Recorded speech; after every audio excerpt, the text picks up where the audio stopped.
This is one of our assistants in, collecting the DR forms and so on. He will just narrate what happened, I guess, last night and here as of this morning.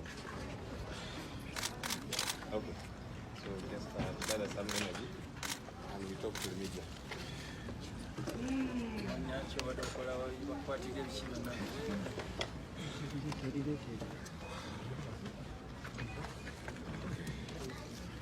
My name is Andrew Natumanya. Everyone calls me Tabz. Yeah, I'm the lead photographer for Honorable Chagulanyi. Yeah, so last night at around 8 p.m. I was going to meet Gordon to deliver to him DR forms for Usoga sub-region that I had gathered from our contacts in Usoga sub-region. The boot of our car was full with DR forms. I did not count how many they were. So I got in touch with Gordon.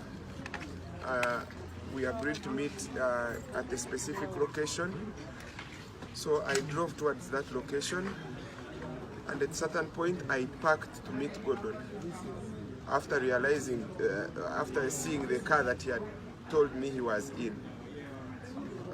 So he drove ahead and directed me to follow him to where he was parking. So immediately when I parked the car, in a very short while, the whole entire car was surrounded with armed people. They weren't in uniform. They cocked all their guns and ordered me to move out. I resisted a little bit, and that's where the beating started from. They beat me, dragged me out of the car, and put me in a different car. It was a double cabin. I hope my colleague Gordon got the number plate.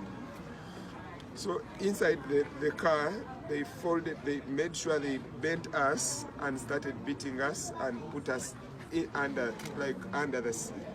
Our heads were pointed under the seats, and they drove us at a very fast speed. After I think like 30 minutes or so, they parked and got us out of the car. That's when we realized we were at Chira Road Police. There, in a short while, our cars were driven into the station also, and it didn't take even 10 minutes. They came, who handcuffed us together, checked the cars. They made sure they did not touch the boot.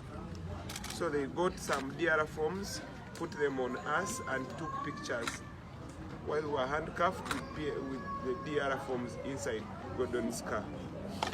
So later, a gentleman came and told them, separate them. They removed the handcuffs from me and handcuffed Gordon, put me on other handcuffs, covered my head, put me in the car and drove off.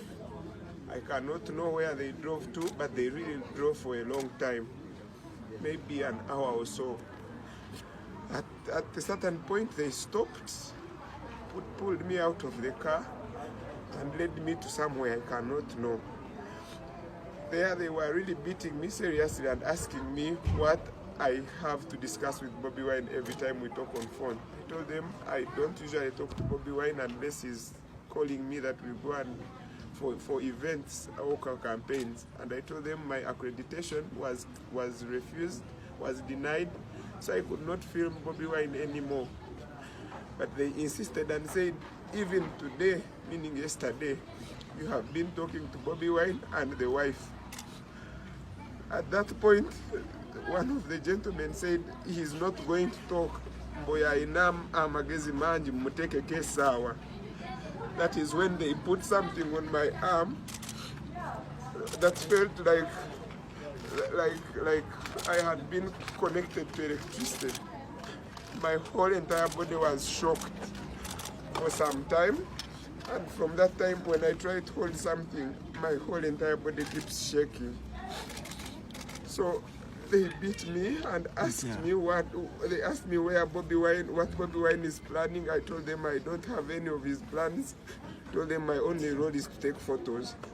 They asked me where I put the photos that I collect. I told them I give them to to Bobby Wine. Then they left me after some time. They handcuffed me. They shifted the handcuffs and put them at the back. They tied my hands from the back and left me there. Even when I could try to touch, it was I think like a big room. So from there, they in the morning they came. Inside the room, it was visibly still dark. They put off the hood, and the gentleman asked me, "Do you know me?" I told him, "I do not know you." He put back the hood and held my hand and led me to a car. From there, they drove and came to Chira Road. In Chira Road, they just put me on, the guy removed his handcuffs and handed me over to the police officers there, who handcuffed me again and drove me to my residence. They turned everything upside down and took whatever was of their interest. On the search form, they only wrote that they picked my computer, but they took everything, the cards of my camera, the DRF forms that were in the car. I'm told they are no longer there. Every recording equipment they found at my home, they took it. Up to now, even my phones, they took them.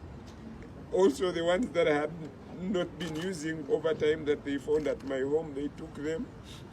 Then later, they drove me to Old Chira, the other Old Chira of Namugongo, where they signed forms. I do not know which ones. Then they brought me again to here, opposite Kabera Country Club, drove me down. That's where I found Gordon. They just, when I reached, they told me to sit and record a statement. I recorded my statement, and another gentleman came in with bond forms and told me, sign here. Also, Gordon had been given his and he signed. Then from there they drove us to Chira Road. From Chira Road police, they didn't even take us into the police station inside. They just told us, pick your cars and go. So we came with Gordon. I could hardly drive, but I drove at a very slow speed to there. From there, we came to Gordon's house, and in a very short while, the detectives were back. They found us talking on phone with Mama Solo. Mama Solo is Bobby Wine's wife. And they also took the phones they found there. So we cannot know whether they are still following us or not. All I can tell you is that we are not safe at all.